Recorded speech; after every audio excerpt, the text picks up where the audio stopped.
Welcome back to the morning show here on Arise News. For a global business update, Michael Wilson joins us now from London. Good morning, Mr. Wilson.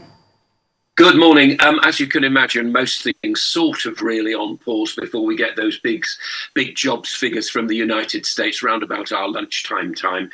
South Korea's consumer price index rose slower than expected. Generally speaking, not a lot moving, just as you would probably imagine before we get those big figures. In Australia, slightly better. Mainland China's Shanghai Composite up a bit. But in terms of corporate news, I think this is the big one, that Chinese electric vehicle stocks actually fell a little after Li Auto and XPeng report a plunge in August deliveries. NIO ekes out just a little bit of growth. I mean, basically what we're looking at here, a weaker Chinese economy and supply chain disruptions because of the resurgence of COVID-19 and quite clearly all those lockdowns as well that were happening in China. So electrical vehicles on a bit of a pause at the moment.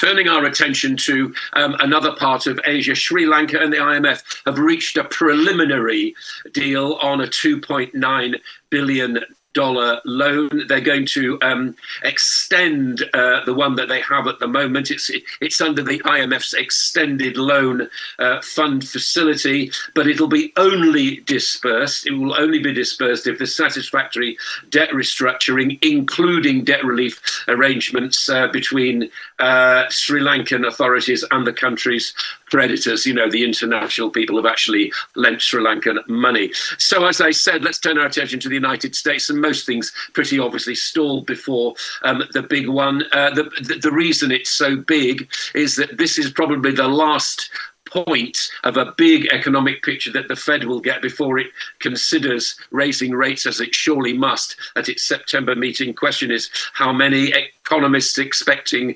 318,000 jobs, but basically everything flat. I mean, it's almost not worth commenting on, but I'm just saying that it is flat now. As far as corporate news is concerned, you remember mentioning yesterday NVIDIA, the US internet company, which a chip development company. The US government is now saying that it will allow some chip development in China. There was a bit of a worry that that would be stopped because the US is always slightly suspicious of things being made in China and adding to their artificial intelligence facilities. But NVIDIA has said that this is quite a win for the company, although it's still expecting to lose in China and Russia as well. I had a figure of $400 million to a hit in the current quarter. It might be slightly less than that. So on Monday then, we'll probably learn who's going to be the new Prime Minister in the UK, a really big in-tray, not least of which the cost of living crisis. Now 12 million households will be into fuel poverty. That's 42% of the population. And given that energy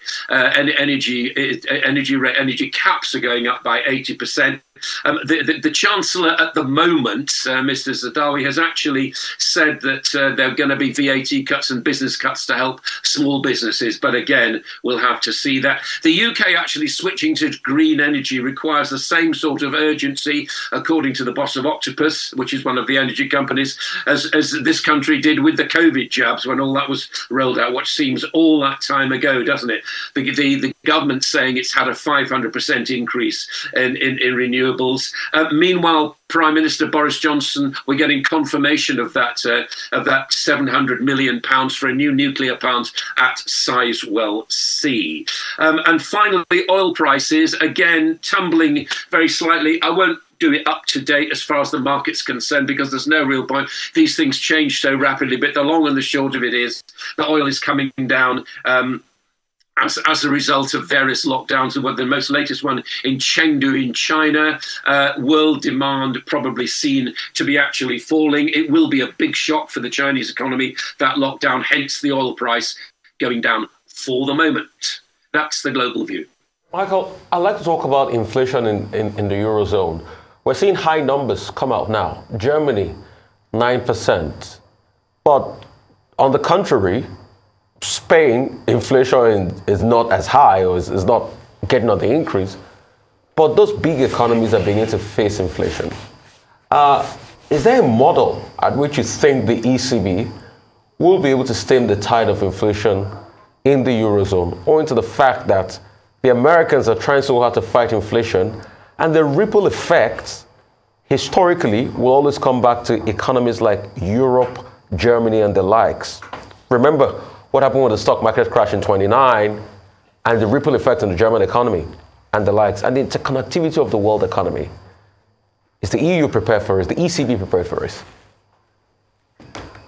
Well, the ECB has got a very difficult task, as I keep saying. I mean, it has to have one policy for 27 different states, which is a very, very difficult thing to do. It's very different in the United States. Key to it, the United States. The key, the word is united, because there was political unification in the last part of the 19th century in the United States. Hence, money gets shifted around on their federal system. Whether that will happen in the EU, I really don't know. The ECB does have a fund to try to ease things, but you draw a comparison between Germany and Spain. Again, both very, very different economies. One a northern European country with a very, very strong manufacturing base, which is finding supply chain and energy costs to its detriment, and Spain, which isn't. Spain is dependent upon mostly tourism, and as I was saying early part of the week, the tourism numbers are up there, so you can't really compare the two. But I think the difference between the two, it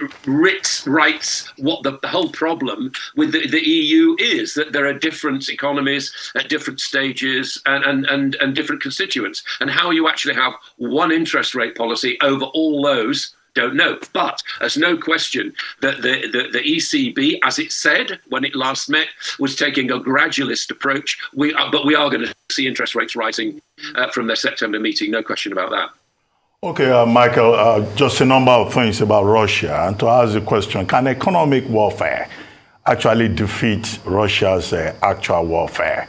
Only yesterday in Kaliningrad, Putin was boasting that Ukraine is a Russian enclave, one of the historical territories, and that Russia is in a better position to withstand any pressure, better than all the European countries. And that in any case, he issued a threat that Russia will cut off oil supplies to all those countries, that's the US and the G7 countries, that agreed to put a price cap on oil. So it's still 6 months down the line, it's still so confident. So can economic warfare really, stop him in any way? That's the first thing.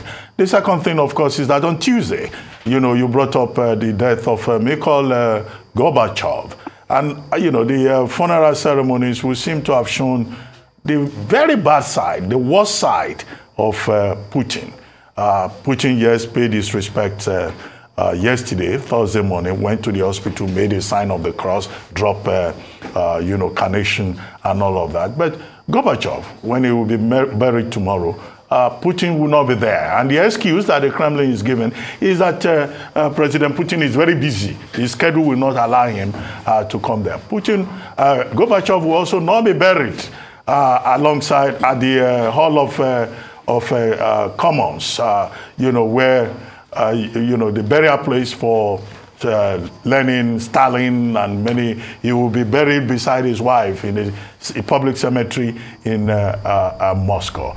So we're dealing with a man really who will fight you even in death, and all he has tried to play up is how much Gorbachev is hated. And then finally, the Lukoil chairman, who was said to have committed suicide in a hospital in central Moscow. He's not the first oil oligarch who will die mysteriously. Are we having a case of assassinations, of persons who opposed the attack on Ukraine, even if they were former friends of Putin? So all of this around Russia. First of all, I have no idea how that former oligarch actually met his death, and nor does anybody else. And I wouldn't care to speculate about it. I have absolutely no idea. I'm guessing a lot of people will be asking big questions about that. And as far as Putin not attending Gorbachev's funeral because he's too busy, I mean, that's up to him. We're dealing with somebody who, if it were me, I'd want to be there, but clearly he doesn't feel it's necessary. A lot of people have been pointing out the parallels between Gorbachev and Putin. my memory doesn't work like that. I saw Gorbachev as somebody who was a man of his time. I don't think the reforms that he was wanting to bring in have actually lasted, and we're now back to what the Soviet Union as an autocratic state, an autocratic organization of different states actually is. And that's where Putin stands at the moment. As far as economic warfare is concerned, yeah, I mean, I still feel as though, yes, for the moment, it's clear that Russia's getting its oil revenues, no question about that. But they haven't decided at a discount to India and China. All that could change. I suspect that being locked out of the main payment systems of the world is probably at some stage going to hit them. I also am astounded that people in Moscow and the major cities don't notice a bank like Citigroup suddenly walking away. What would that say to you if you were walking down a high street and your bank suddenly closed? You'd be thinking, what's going on? I mean, but there is none of that at the moment. I suspect that gradually, I mean, we're hoping, aren't we? I think, first of all, there is no point in thinking that Putin thinks like normal Western leaders do. I think that's completely, that really is not going to get us anywhere.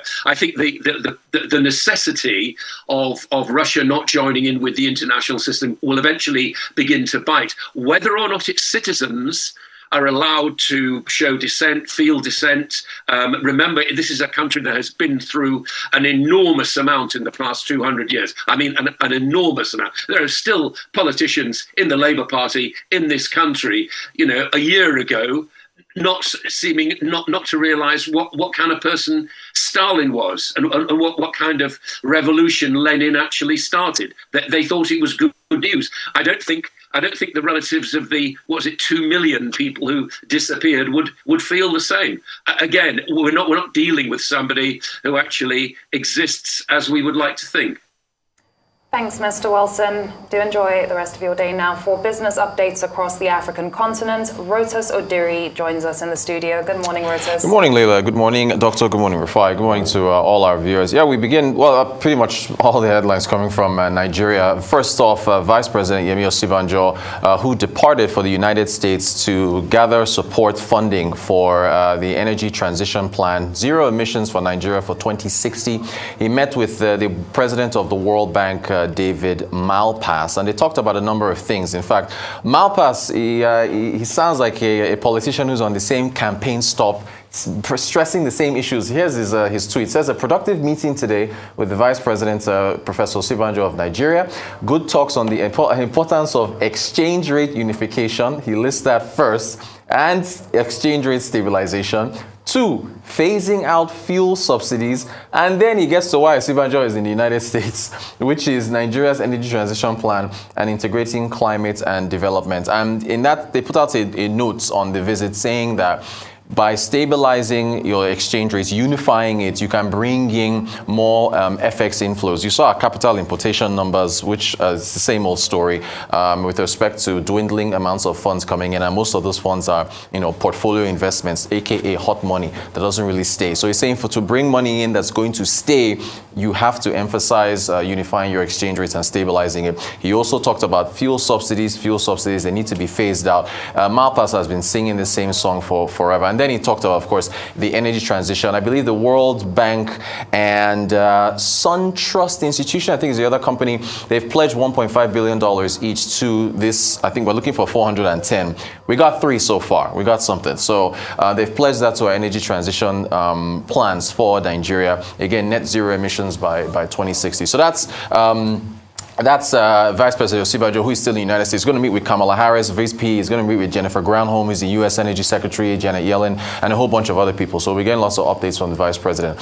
Speaking of fuel subsidies, the Comptroller General of Customs, Colonel Hamid Ali, he's tasking the NNPC on the amount of fuel consumption in this country. Did we not talk about this yesterday, where we said that how can we not know how much fuel is being consumed? So this is still at the House of Reps Committee, looking at, of course, the medium-term expenditure framework 2023 to 2025. Here's what he said about one, fuel subsidies and then consumption. So if you take a look at his first quote here, he says, I remember that last year We spoke about this. Unfortunately, this year, we are talking about subsidy again. We've been talking about subsidy since 2012, by the way. Anyway, the over 11 trillion that we're going to take as debt, more than half of it is going to subsidies. And then he gets to the consumption matter, and he says, if we are consuming 60 million liters of PMS per day by their own computation, by their own, he's referring to the NNPC, why would you allow the release of 98 million liters per day?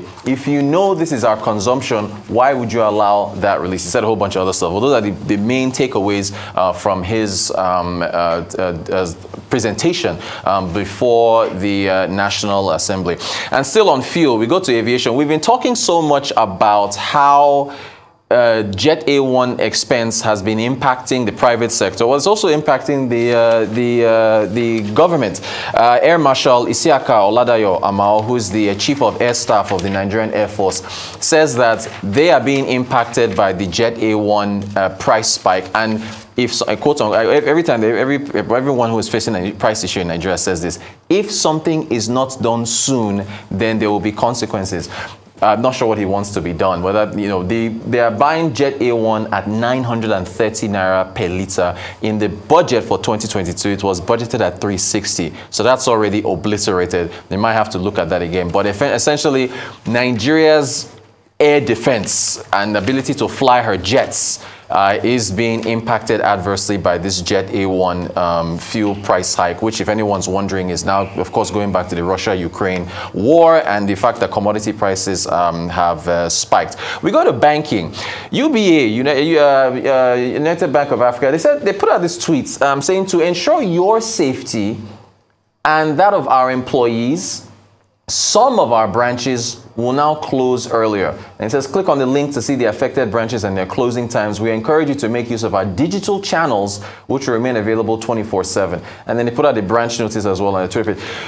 I'm trying to reach out. I'm still trying to get information on exactly what this means. I initially thought it was diesel, but if it was diesel, other banks have been open about banking hours being reduced. The fact that they're saying safety, are they referring to COVID, or are they referring to, we're still trying to find out. We're still essentially trying to find out. We've reached out to them, trying to get comments from them on that. And then to tech, I mean, you've heard the big news. Flutterwave has received a switching license from the Central Bank of Nigeria. And essentially, this allows them now to operate on the back end. Flutterwave, of course, has been a payment gateway for merchants, right? So where if you purchase something online, you now have secure payment channels through which to make your payments or the items that you buy. So they've been supporting merchants with that for quite a while. But now, with the switching license, they are now on the back end to where they can facilitate. So essentially, when you go and make a payment using a POS, the POS, if it's with one bank and your bank account is with another bank, and where you're making the purchase from is with yet another bank, the switching service, you think of NIBS, right? The Nigerian Interbanking Settlement System. That and then InterSwitch. Oh, by the way, InterSwitch is celebrating 20 years in operation. But yeah, so the switching system allows them to communicate on the back end to ensure that payments between banks, fintechs, and the like are also going to be facilitated and to be operational. So good on them. And then Duplo, we actually spoke with the co-founder of Duplo, one of the co-founders, Olayele Oyekola, on Arise Exchange, the gentleman on the left in the black T-shirt, last night. Despite tech stocks dropping, they've been funding concerns for tech companies, fintech companies on the African continent. They managed to raise a $4.3 million seed round. They essentially, Duplo, they also assist B2B, business to business, essentially merchants, in automating their invoices to make sure that, you're not using paper and pen in order to get payments that is due to these merchants when they make their sales. So that's our update. I mean, good one for Duplo. It just shows that every idea is valid out there. Indeed. And when you look at authentication of merchant payments and things like that, I mean, it used to be largely dominated by foreign firms, QuickBooks and the likes and some other guys like that. But now I'm happy that indigenous companies are doing that. And it's really a big market as long as you get the back end right. So good on them. Secondly, VP Osinbajo, making a lot of strides. I'm happy that our Vice President is back on his feet, is moving around once again. But those issues are germane. And those are the sad part is that those are the issues we also have dealt with 20 years ago that we're dealing with now. Indeed. I saw fuel subsidy on it. those issues were things we ought to have dealt with in 2012. That I keep citing that famous Sanusi debate. That debate Sanusi was part of. Those are things we ought to have dealt with. Our currency, those are things we ought to have dealt with many years ago. All right? The fact that, the transitioning, our energy mix and the likes, in tandem with climate realities, those are things we ought to have dealt with. To date, we have not done anything as regards gas. I thought the minister said there's a big push for CNG gas. I thought the minister said they were going to convert our cars all for free at a point. It's very expensive. It's very expensive. It's very expensive, but he didn't know it's very expensive before he said the announcement in the first place. But the other issue we're having there, Rufai, as well, is that there's a lot of defunding of carbon projects that's going on all around the world. So people who would have funded, or institutions that would have funded Nigeria's energy transition plan before are trying to take a step back to basically say, you know what, we can't stand for this anymore. The irony is you cannot compare Nigeria's carbon emissions to a lot of these countries who are pushing this narrative. And the narrative started before COP26, but at COP26 in Glasgow last year, it was made very clear we're out of defunding carbon projects. Now, if the World Bank is serious, and if institutions are serious about the African energy transition plan, you have to take a step back from that viewpoint and realize that we do need support and we do need funding for these projects. We cannot go from using oil and gas to using absolutely nothing overnight. And quite frankly, 2060 is quite an ambitious goal, but it is an achievable one. So I would say, it's a tricky one with these institutions because they push that message out that, we're not going to fund these projects, etc. But then you want to, it's sort of a PR spin on supporting Africa's energy transition. We need that support. Let's see it. You know where you can get funding for energy transition? There's something you can stop spending money on that can allow you to... the fuel subsidy. If you stop spending money on fuel subsidies, you can fund your energy transition. You can fund everybody. Are you going to stop spending money? I don't think there you go. Flutterwave, real quickly. I'm really excited. So Flutterwave has got pretty much something called, and it's sort of like an interbank settlement, like the NIBs you were talking about. So what it means is that probably maybe sometime in the future we'll have Flutterwave cards and the likes, and there'll be back-end ecosystem. NIBS has done a very good job at that. InterSwitch have done a very good job at that. And we need more companies to be able to do a very good job at that. So I'm happy that all of a sudden it has started out of nothing as a startup. Settlement of payments now is in the mix for Flutterwave. And the IPO, it might happen. They're still sourcing the market. The IPO on the NASDAQ. Backed already. So and that's a viable one because payment is the big thing. Okay, let's start with the Chief of Air Force, right? Yes, Air Marshal Isiaka Oladayo. Amao, yes. He's saying they have issues with aviation fuel. That what they have in the 2022 budget for the Air Force is 360 naira per liter for aviation fuel, but they are now having to buy at about 930 naira, which means that in terms of the budget for their transportation and logistics, that has been turned adrift. Now, the Air Force of Nigeria has a total of about 38 aircraft, which they use for surveillance, which they use for attack purposes. So if the Air Force of Nigeria we should be involved in aerial bombardment of places where all these terrorists and bandits have taken over. Then if your Air Force is effectively grounded, then of course the security situation in the country becomes more complicated, and you won't have the capacity for the Air Force to be part of that multi-pronged attack on terror, which again is very sad. It's an amplification of the tragic situation in which we have found ourselves. However, the Air Force Chief made a number of suggestions. He said, one, they should be allowed to import aviation fuel directly. That's the Nigerian Air Force should get involved in the business of direct importation of... But doctor, it's still deregulated. It's still expensive. It doesn't matter who imports it. Well, that's what he's asking for. And that they want a coastal depot whereby, from where they can distribute for operational purposes. So instead of focusing on his core mandate, even the Nigerian Air Force now wants to get into the importation of fuel. So how much more, worse can it get? However, on the other side, it just reinforces the concerns of the airline operators of Nigeria that, look, aviation fuel is a major problem. Aviation fuel. What is aviation fuel? People say it's just kerosene. Right. You know, we can't even get, aviation jet fuel and make it available. That's one. So security issues there and those other dimensions. Yes. Then the banks. Is it Union Bank, right? UBA. United Bank of Africa. Now has issued a bank memo, has put it out there. That banking hours will now be restricted for security reasons. No, they use the word for the safety of our customers. So it's again no longer safe for people to go to banks. Businesses will be affected. Yep. Operations will be affected. It's not everybody that has embraced digital banking. Right? So another problem on that front. It is UBA today. Maybe tomorrow other banks will join.